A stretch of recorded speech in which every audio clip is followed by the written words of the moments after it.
लाखो लोकांच्या समोर मुख्यमंत्री विजय यांच्या डोळ्यामध्ये अश्रू झळकले. त्यानंतर मोदी शहा यांना डायरेक्ट आव्हान दिलं. एखाद्या राज्याचा मुख्यमंत्री एखाद्या दुर्घटनेमध्ये मृत्यू झालेल्या लोकांच्या कुटुंबियांना भेटतो, मदतीचा धनादेश देतो, शोक व्यक्त करतो. हे आपण अनेकदा पाहिलं आहे. पण जर एखादा मुख्यमंत्री ज्या कुटुंबातील लोक गेलेत त्यांच्यासमोर उभा राहून जर डोळ्यामध्ये अश्रू येत असतील, भावुक होत असेल आणि प्रत्येक व्यक्तीला सरकारी नोकरी देत असेल तर होय मित्रांनो, असंच काही मुख्यमंत्री विजय जोसेफ यांनी करून दाखवले, जे आजपर्यंत कोणत्याही मुख्यमंत्र्याला जमलं नाही. मुख्यमंत्री काय, प्रधानमंत्र्यांना देखील जमलं नाही. विजय नेमकं अचानक भावुक का झाले, लाखो लोकांसमोर त्यांच्या डोळ्यामध्ये अश्रू का आले आणि त्यांनी असा कोणता निर्णय घेतलाय ज्यामुळे त्यांचं कौतुक संपूर्ण भारतभरामध्ये होत आहे. चला सविस्तर आपण या व्हिडिओमधून जाणून घेऊ. आता इथे प्रत्येक एक मुद्दा सर्वांनी लक्ष देऊन ऐका. ही घटना आहे तमिळनाडूमधील करूर या ठिकाणी.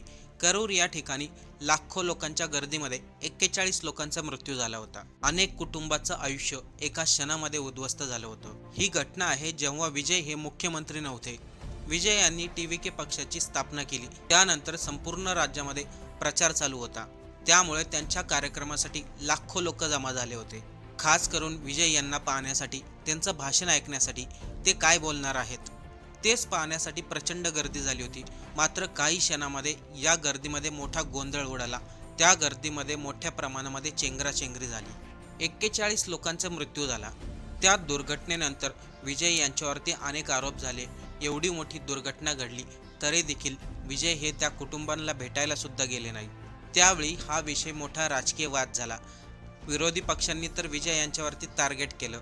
तेव्हा काही लोकांना वाटलं आता विजय हे मुख्यमंत्री होणार नाही, कारण की एवढी मोठी दुर्घटना घडली. विरोधक त्यांना ट्रोल करत होते. पण निवडणुका झाल्या आणि विजय मुख्यमंत्रीही झाले. आता हे पुढचे मुद्दे सर्वांनी लक्ष देऊन ऐका, खूप महत्त्वाचे आहेत. मुख्यमंत्री झाल्यानंतर त्यांनी भरपूर निर्णय घेतले. भारतभरामधून त्यांचं कौतुक झालं. पण त्यामध्ये सर्वात अधिक चर्चेत राहिलेला निर्णय म्हणजे गर्दीमध्ये मृत्यू झालेल्या कुटुंबियांना पुन्हा भेट देणं. अनेकांना वाटलं होतं मुख्यमंत्री विजय फक्त हे श्रद्धांजली वाहतील, फार तर फार आर्थिक मदतीची घोषणा करतील. पण या ठिकाणी मुख्यमंत्री विजय यांनी वेगळाच मार्ग निवडला. ते करूरमध्ये गेले, तिथे एक सभा घेतली. दुर्घटनेमध्ये मृत्यू झालेल्या कुटुंबियाची त्यांनी भेट घेतली. त्या भावना व्यक्त करताना विजय यांच्या डोळ्यामध्ये अश्रू होते. पण या दरम्यान त्यांनी एक मोठा निर्णय जाहीर केला. गर्दीमध्ये ज्या लोकांचा मृत्यू झाला होता त्यांच्या घरातील एका व्यक्तीला सरकारी नोकरी दिली गेली. हा निर्णय केवळ आर्थिक मदत नव्हता, सरकार त्या कुटुंबाच्या पाठीशी आहे हा संदेश होता. काही कुटुंबियांनी त्यांच्या समोर आपल्या वेदना सांगितल्या. आपल्या घरातील व्यक्ती गेल्यानंतर घरावरती काय संकट आलं, कुटुंबाची आर्थिक घडी विस्कटली. कुटुंबियाच्या तोंडून हे शब्द ऐकताना विजय यांच्या डोळ्यात अश्रू आले. खरं पाहिलं तर ही घटना विजय यांच्या कार्यक्रमादरम्यान झाली होती. त्यामुळं कुटुंबाचं मोठं वजन त्यांच्या मनावरती होतं. या ठिकाणी एक उदाहरण देऊशी वाटतं. हीच घटना जर आपल्या महाराष्ट्रामध्ये झाली असती किंवा एखाद्या राज्यामध्ये झाली असती, काय तेथील मुख्यमंत्र्यांनी लोकांना सरकारी नोकरी दिली असती का? अजिबात नाही. या सभेमध्ये त्यांनी आणखीन एक मोठा निर्णय सांगितला. तेही अधिकाऱ्यांना इशारा देत, महिलांच्या मुलींच्या सुरक्षासाठी कोणतीही तडजोड सहन केली जाणार नाही. या दरम्यान करूरमध्ये आणखीन एक वेगळी घटना समोर आली. अमित शहा मोदी यांना नेमकं काय आव्हान दिलं हे आपण पुढे पाहणारच आहोत. पण करूरमध्ये नेमकं वेगळी काय घटना घडली ते ऐकू. एका सरकारी शाळेमध्ये विद्यार्थ्यांना विजय यांचा कार्यक्रम दाखवण्यात आला. शिक्षकांनी विद्यार्थ्यांना तो कार्यक्रम पाहण्यास बळजबरीने भाग पाडलं. हा विषय समोर येताच विरोधकांनी सरकारवरती टीका केली. जर शाळेमध्ये राजकीय कार्यक्रम दाखवले जात असेल तर विद्यार्थ्यांच्या मनावरती मोठे परिणाम होतील. ही गोष्ट मुख्यमंत्री विजय यांच्यापर्यंत पोहोचली.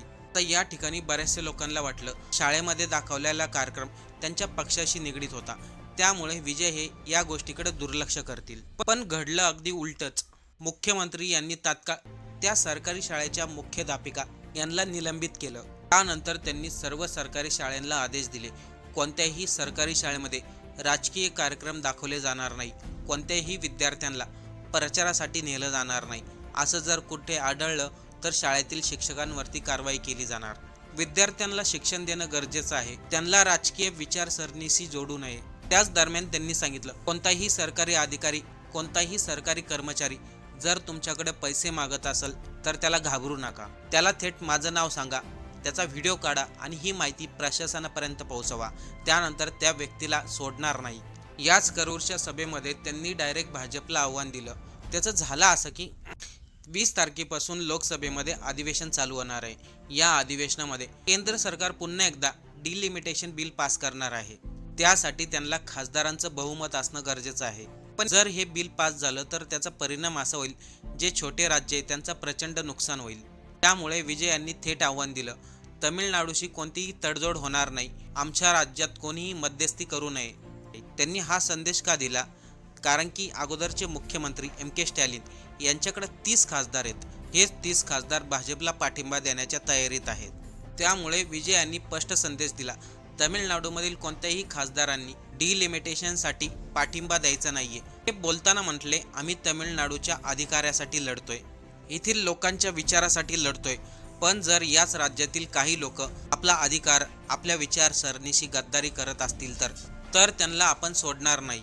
त्यांच्या या भाषणाचा परिणाम असा झाला, के स्टॅलिन आता विचारात पडलेत.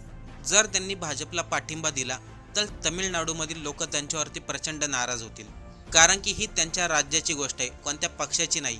जर के स्टॅलिन म्हणजे DMK पक्षाने भाजपला पाठिंबा दिला तर 2029च्या जे लोकसभेच्या निवडणुका होतील त्यामध्ये के स्टॅलिन पूर्णपणे हारून जातील. कारण की हा प्रश्न विजय यांनी डायरेक्ट जनतेसमोर मांडला.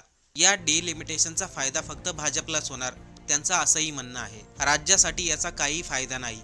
विजय हे मुख्यमंत्री झाल्यापासून अवघ्या 2 महिन्यामध्ये त्यांनी असे मोठे मोठे निर्णय घेतलेत जे आजपर्यंत कोणत्याही राज्यातील मुख्यमंत्र्यांना जमले नाहीत. त्यांनी भाषणादरम्यान हे देखील सांगितलं, ज्यावेळेस माझा प्रचार चालू होता त्यावेळेस 41 लोकांचा मृत्यू झाला. जर त्यावेळेस व्यवस्थित सुरक्षा असती तर कदाचित त्या लोकांचा जीव गेला नसता. कोणत्याही धार्मिक, सामाजिक आणि राजकीय कार्यक्रमासाठी लाखो लोक जमा होतात. त्याची माहिती स्थानिक प्रशासन, पोलीस यंत्रणा आणि जिल्हा प्रशासन यांना अगोदरच असते. अशा परिस्थितीमध्ये गर्दीचं नियोजन, प्रवेश कुठून करायचा, बाहेर कुठून जायचं, त्या ठिकाणी आपत्कालीन वैद्यकीय व्यवस्था असणं गरजेचं आहे. माझ्या वेळेस गर्दीमुळे ज्या लोकांचा मृत्यू झाला, इथून पुढे कुठेही तशी घटना घडणार नाही यासाठी मी पूर्ण नियोजन केलं आहे. विजय यांनी करूरमध्ये घेतलेल्या सभेमधून पुन्हा 2 मोठे निर्णय घेतले. एक म्हणजे ज्या लोकांचा मृत्यू झाला त्या कुटुंबातील लोकांना सरकारी नोकरी दिली. दुसरं म्हणजे केंद्र सरकार लोकसभेमध्ये पुन्हा एकदा डिलिमिटेशन बिल पास करण्याच्या तयारीत आहे. त्याला मुख्यमंत्री विजय यांनी विरोध केला. हा विरोध काही कोणत्या पक्षासाठी नव्हता, हा त्यांच्या राज्यासाठी होता. आता विजय यांच्याप्रमाणे कोणत्या राज्यातील मुख्यमंत्र्यांनी निर्णय घेतलाय का? मुख्यमंत्री झाल्यापासून त्यांनी आजपर्यंत केंद्र सरकारला कधीही विरोध केला नव्हता. पहिल्यांदाच त्यांनी डिलिमिटेशन या बिलावरून केंद्र सरकारचा विरोध केलाय. विजय यांनी जी काही भूमिका घेतली त्यावरती आपलं काय मत आहे कमेंट करून नक्की सांगा.